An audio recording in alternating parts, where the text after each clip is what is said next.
मैं अपने पति को रोज़ खाने में जहरीली दवा मिलाकर खिलाती ताकि मेरा पति बीमार होकर मर जाए और मैं अपने आशिक से शादी कर लूं। एक दिन मेरे पति को खून की उल्टी आई और वो मर गया। पति के मरने के बाद कुछ दिन तक मैंने झूठ मूठ का शोक मनाया और फिर दूसरी शादी अपनी पसंद के लड़के से करने जा रही थी कि एक दिन मेरी तबीयत ख़राब हो गई। तभी मेरी माँ मुझे डॉक्टर के पास लेकर गई।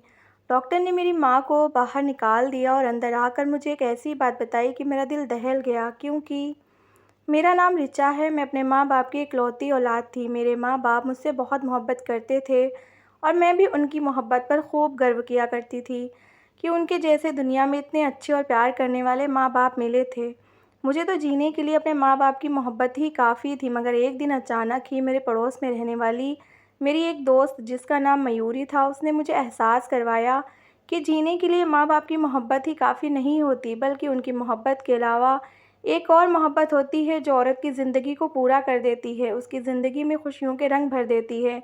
मयूरी की बात सुनकर बहुत देर तक मैं हंसती रही और उसे मेरा हंसना बुरा लगा था। तब उसने मुझसे कहा कि ये देखो, ये मोबाइल, ये चूड़ियाँ और भी ढेर सारा सामान, ये सब कुछ मुझे मेरे आशिक ने दिए हैं। मैं अपनी सहेली मयूरी की इतनी महंगी महंगी चीज़ें देखकर हैरान रह गई। मैं वो चीज़ें बड़े ही शौक से देखे जा रही थी। उसकी चीज़ें देखकर मुझे अब जलन महसूस हो रही थी। वो भला मामूली सी शक्ल सूरत की लड़की थी और उसके पास इतनी कीमती चीज़ें थीं।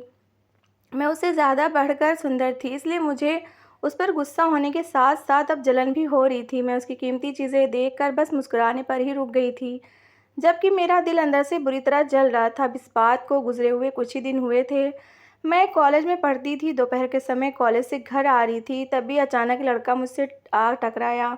मैं उस लड़के को यूं अचानक अपने सामने देखकर एकदम से गुस्से में आ गई और उसे घूरते हुए मैं उसके पास से गुजर कर जाने लगी। तभी वो मुझसे कहने लगा कि मैं हर रोज़ कॉलेज से आते हुए तुम्हें छत से देखता हूँ। उसकी बात मैं समझ नहीं पाई थी, इसलिए गुस्से से बोली, क्यों देखते हो मुझे? मेरे सवाल पर उसने मुस्कुराकर कहा कि मुझे तुमसे मोहब्बत हो गई है और मैं तुम्हारे बगैर एक पल भी नहीं रह सकता। उस लड़के की बात सुनकर मुझ पर हैरत और गुस्से के पहाड़ टूट पड़े। उसकी हिम्मत कैसे हुई मुझे रास्ते में रोककर इस तरह की बातें करने की? मैं तो उस लड़के को जानती भी नहीं थी, बल्कि मैंने ज़िंदगी में पहली बार अपने मोहल्ले में उसे देखा था। फिर वो कैसे मेरी मोहब्बत का दम भर सकता था? मैं वहाँ चुपचाप बेहरकत खड़ी हुई थी। उसने मेरी बेध्यानी का फ़ायदा उठाकर मेरे बैग में एक कागज़ का टुकड़ा डाल दिया और वहाँ से चला गया। उसके जाने के बाद मुझे होश आया तो मैं जल्दी से घर आ गई। घर आकर भी मैं उलझन का शिकार हो रही थी। मेरे दिमाग में अपनी दोस्त मयूरी की बातें और उसके हाथ में मौजूद इतने गिफ्ट्स घूम रहे थे। मेरे दिल की हालत भी अजीब सी हो रही थी। ये जज़्बात मेरे लिए न सिर्फ़ अजीबो-गरीब थे, बल्कि अब मुझे अंदर ही अंदर गुदगुदी भी पैदा हो कर रहे थे। मैं कितनी देर तक उस लड़के के बारे में सोचती रही। फिर मैंने अपने दिल के हाथों मजबूर होकर उस लड़के के दिए गए नंबर पर कॉल लगा दी और वो तो जैसे मेरे ही कॉल का इंतज़ार में था। मेरे कॉल करने पर उसने फ़ौरन कॉल अटेंड कर ली। उसका नाम राज था और फिर इसी तरह हम दोनों की मोहब्बत परवान चढ़ती गई। वो मुझे मेरी दोस्त मयूरी की तरह कीमती गिफ्ट्स दिया करता था और दिन में कई बार अपनी मोहब्बत का इजहार भी किया करता था। मैं भी खुद उसको उससे मोहब्बत करने पर रोक नहीं पाई थी। हम दोनों रात रात भर जाग कर एक दूसरे से बातें किया करते थे। कभी वो अपने घर की छत से मुझे देखता तो कभी मैं उसे देखती। मेरी दिन ब दिन बढ़ती हुई लापरवाही और अपने आप में गुम देखकर मेरी माँ मुझे शक भरी निगाहों से देख रही थी और मैं ज़्यादा देर तक उनकी निगाह का सामना नहीं कर पाती थी। तभी मैं इधर-उधर हो जाया करती थी। मैं अब उसकी मोहब्बत में अंधी हो चुकी थी। कुछ भी सोचने समझने के काबिल नहीं रही थी। वो मुझसे अब अकेले में मिलना चाहता था, लेकिन मेरे अंदर इतनी हिम्मत नहीं थी कि मैं उसे अकेले में मिल पाती। एक दिन उसने कहा कि मेरे माँ-बाप घर पर नहीं हैं, तुम मेरे घर आ जाओ। पहले तो मैं मना करती रही, लेकिन जैसे-तैसे करके दिल को समझा लिया। मैंने मम्मी से बहाना कर दिया कि मैं मयूरी के घर पास जा रही हूँ। बहुत डरते-डरते मैं उसके घर पहुँची थी, तो उसके घर में कोई नहीं था। ये लोग काफ़ी पैसे वाले थे। घर की साज-सज्जा से ही पता लग रहा था। वो मुझे अपने कमरे में ले गया। मेरा दिल ज़ोरों से धड़क रहा था। अगर किसी को पता चल जाता तो क्या होता? अभी हम बैठे आपस में बातें ही कर रहे थे कि तभी राज मेरे करीब सरकने लगा और उसने मेरा हाथ पकड़ लिया। उसके इतने ज़्यादा करीब होने पर मेरा दिल उछल कर हलक में आ गया था। मैं उससे दूर होने लगी। मेरी ज़िंदगी का यह पहला मौका था जब कोई लड़का मेरे इतने करीब आया था। उसने खींचकर मुझे खुद के करीब कर लिया। मेरी हालत ख़राब होने लगी थी। मैंने कहा, राज, ये क्या कर रहे हो? उसकी आंखें मदहोश हुई जा रही थी। मदहोशी में ही वो कहने लगा, ऋचा, इसमें गलत क्या है? मैं तुमसे प्यार करता हूँ। मैंने कहा, ये सब कुछ शादी से पहले ठीक नहीं है। मेरी बात अभी पूरी भी नहीं हो पाई थी कि उसने मेरे होठों पर अपने हाथ रख दिए। मेरा पूरा शरीर दहक उठा और मैं जल्दी से खड़ी हो गई। राज, ये सब गलत है। राज ने फिर से मुझे पीछे से बाहों में भर लिया। मेरा दिमाग मुझे समझा रहा था कि ये सब कुछ गलत है, लेकिन मेरा दिल तो राज की बाहों से निकलने को कर ही नहीं रहा था। राज की बाहों में मुझे दुनिया जहान का सुकून मिल रहा था। मैं उसकी बाहों में मदहोश हुई जा रही थी। अभी राज की बाहों में मैं अपने आप को हार जाती कि तभी बाहर से राज के माँ बाप की आवाज़ आई। वो शायद वापस आ चुके थे और राज को आवाज़ लगा रहे थे। राज ने जल्दी से घबराहट में ही मुझे पर्दे के पीछे छुपा दिया और ख़ुद बाहर चला गया। मैंने देखा कि राज के माँ बाप राज को लेकर अपने कमरे में चले गए थे, तो मैं भी जल्दी से मौके का फ़ायदा उठाकर बाहर निकल आई थी। मेरा दिल ज़ोरों से धड़क रहा था। घर आते ही मैंने खुद को जल्दी से कमरे में बंद कर लिया। जो कुछ भी अभी-अभी मेरे साथ हुआ था, उसे याद करके मेरे दिल में अजीब-सी गुदगुदी होने लगी थी। अब तो मैं राज की और भी ज़्यादा दीवानी हो गई थी। धीरे-धीरे पढ़ाई से मेरा दिल हटने लगा था कि तभी उन्हीं दिनों मेरे माँ-बाप ने मेरे लिए किसी और जगह रिश्ता तय कर लिया। मेरे माँ-बाप ने मेरी मर्ज़ी जाने बगैर ही मेरे लिए लड़का ढूँढ लिया था। मेरा होने वाला पति एक बहुत बड़ी कंपनी में एक अच्छे पद पर जॉब करता था। वो मुझसे उम्र में लगभग 10-11 साल बड़ा होगा, मगर उसकी शानदार नौकरी के लालच ने मेरे माँ-बाप को मजबूर कर दिया था। वो मेरे जोड़ का बिल्कुल नहीं था। वो न सिर्फ वो मुझसे उम्र में बड़ा था, बल्कि शक्ल सूरत भी उसकी मामूली सी थी। जब पहली बार मुझे अपने इस अचानक तय हुए रिश्ते का पता चला, तो मैंने पूरे घर में शोर मचा दिया था। अपने माँ-बाप को साफ-साफ मना कर दिया। इस पर मेरी माँ ने मुझे खूब खरी-खोटी सुनाई थी। वो कहने लगी कि तुम्हारी शादी वहीं पर होगी जहाँ तुम्हारे माँ-बाप चाहेंगे। इनकार की सूरत में तुम्हें अपने माँ-बाप का मरा हुआ मुँह देखना होगा। मैं अपनी माँ की बात सुनकर चुप हो गई और अपने आशिक से भी सारे संबंध खत्म कर डाले। कुछ ही दिनों बाद मैं अपना टूटा हुआ दिल लेकर अपने पति के घर आ गई। उसका घर काफ़ी बड़ा था। उसके माँ-बाप भी मुझ पर बहुत प्यार लुटाते थे, मगर मेरा दिल इतना सब कुछ पाकर भी खुश नहीं था। मैं अब तक अपने पुराने आशिक से बिछड़ने के सदमे में थी। मेरा पति मुझ जैसी कमसीन और हसीन लड़की पाकर बहुत खुश था। वो मुझे हर समय खुश रखने की कोशिश किया करता था, मगर मुझे अपने पति की शक्ल से ही नफ़रत हो चुकी थी।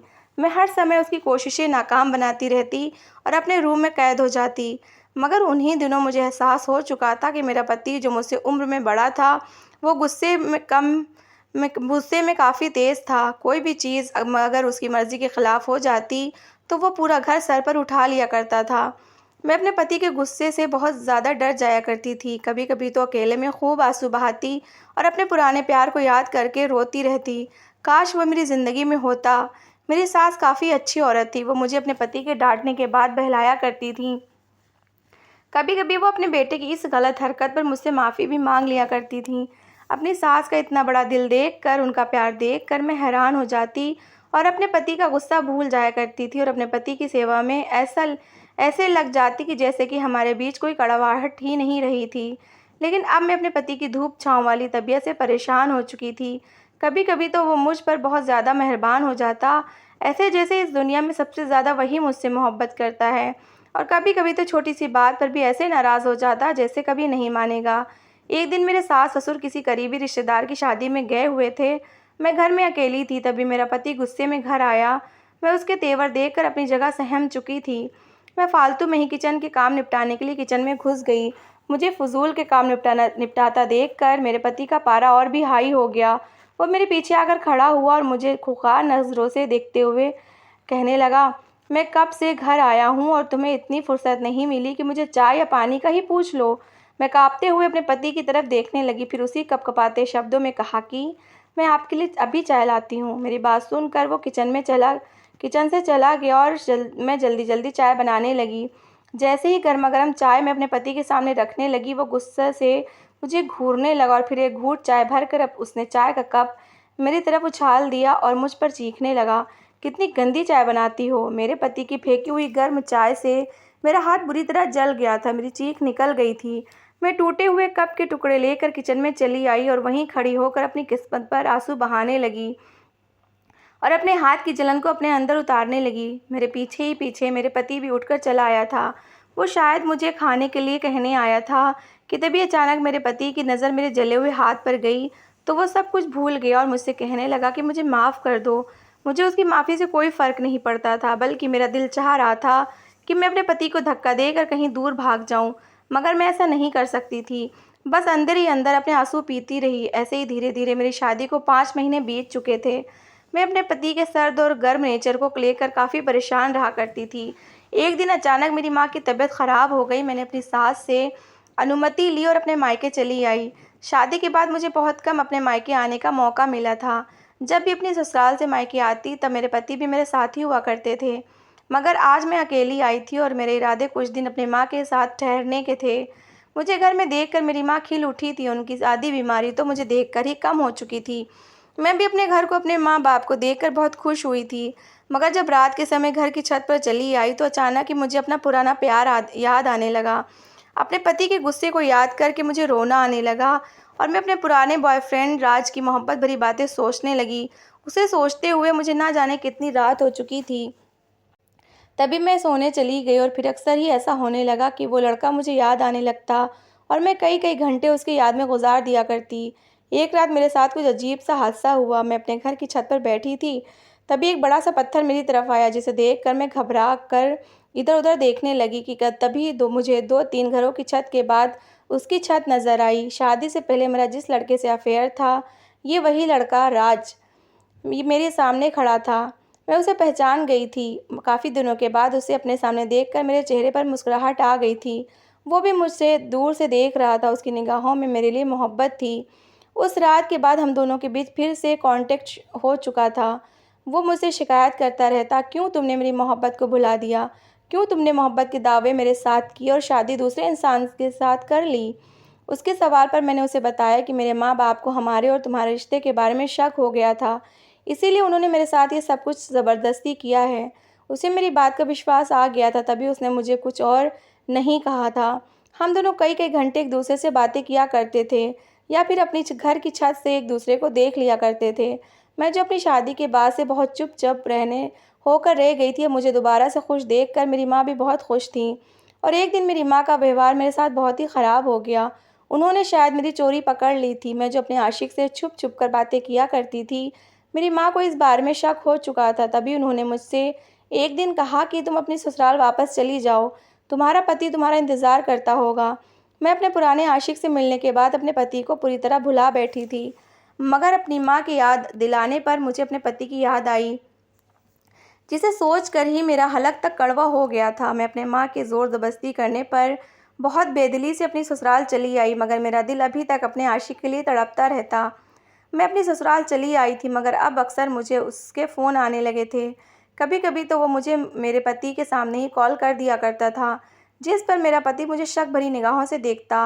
मैं अपने पति से डर कर अपने आशिक से कहती कि तुम मुझे बेवक़्त कॉल मत किया करो, मगर वो मेरे मना करने के बावजूद भी मुझे कॉल कर दिया करता। उस रात मेरा पति जल्दी घर आ चुका था। मैं भी सोने की तैयारी कर रही थी, तभी मेरा मोबाइल बज उठा। मेरे पति ने मुझे घूरते पूछा कि किसकी कॉल है? मैंने डरते-डरते कहा कि मेरी माँ की कॉल थी। मेरे कहने के बावजूद भी उसकी आँखों में मेरे लिए शक था। मैंने एक दिन अपने पुराने आशिक से सख्त शब्दों में इनकार करते हुए कहा कि मुझे आगे से कॉल मत करना। मेरे सख्ती से इनकार करना शायद उसे पसंद नहीं आया था और फिर वो मुझे ब्लैकमेल करने लगा कि तुम अपने पति को छोड़कर मुझसे शादी कर लो। अगर तुमने मुझसे शादी नहीं की तो मैं तुम्हारे बारे में तुम्हारे पति को सब कुछ बता दूँगा। उसकी धमकी सुनकर मैं बहुत ज़्यादा डर गई थी, क्योंकि मेरा पति गुस्से का बहुत ही तेज़ था। अगर मेरी ये हरकतें मेरे पति तक पहुंच जाती तो वो शायद मेरी जान ही ले लेता। मेरे दिन रात डर के साए में गुजरने लगे कि आगे मेरी ज़िंदगी में क्या होगा। अगर मेरा सच मेरे पति को पता चल गया तो वो मुझे घर से निकाल देगा या मेरी जान ही ले लेगा। मुझे मेरे आशिक की कॉल लगातार आती रहती थी और मुझे अपने पति से छुटकारा पाने के वो अलग अलग उपाय बताता। कभी कभी तो मेरा दिल चाहता कि मैं अपने आशिक के बताए हुए उपायों पर काम करूं और अपने पति से छुटकारा पा लूं, और फिर कभी कभी सोचती कि ये सब गलत है और इसके अंजाम को सोचकर मैं डर जाती और अपने आप को बुरे कामों से दूर रखती। एक दिन अचानक मेरा पुराना आशिक मेरी ससुराल आ पहुंचा। उसने पहले ही मुझे कॉल पर बता दिया था कि मैं तुम्हारे घर के बाहर तुम्हारा इंतज़ार कर रहा हूँ। अगर 5 मिनट के अंदर मेरे पास नहीं आई तो मैं खुद चलकर तुम्हारे घर आ जाऊँगा। मैं उसकी धमकी से डर गई थी, इसलिए मैं उससे मिलने चली गई। मुझे यूँ घबराया हुआ देखकर राज मुस्कुराने लगा। मैं उसके मुस्कुराने पर परेशान हो गई। तभी उसने मुझे एक दवा दी। उस दवा की बोतल को देखकर मैं परेशान हो गई। समझ नहीं आ रहा था कि इसमें क्या है और मैं उसको देखने लगी। तभी वो मुझसे बोला कि रोज़ाना थोड़ी सी दवा खाने में मिलाकर अपने पति को खिला देना। फिर वो पूरी तरह रात सोता रहेगा और फिर हम दोनों आपस में खूब बातें कर सकते हैं। तुम्हारे पति को बिल्कुल भी शक नहीं होगा। मैं वो दवा लेकर घर आ गई और फिर उसकी बात मानते हुए उस दवा की थोड़ी-सी मात्रा अपने पति के खाने में मिलाने लगी और हर रोज़ दवा मिला हुआ खाना अपने पति को खिलाने लगी। मगर मुझे नहीं पता था कि ये ज़हरीली दवा है जो धीरे-धीरे मेरे पति को मौत के घाट उतारने का काम कर रही थी। मेरा पति अब दिन-ब-दिन कमज़ोर होता जा रहा था। उसकी आँखों के आसपास गड्ढे पड़ने लगे थे, जिस पर मेरी सास बहुत ही चिंता में पड़ चुकी थी।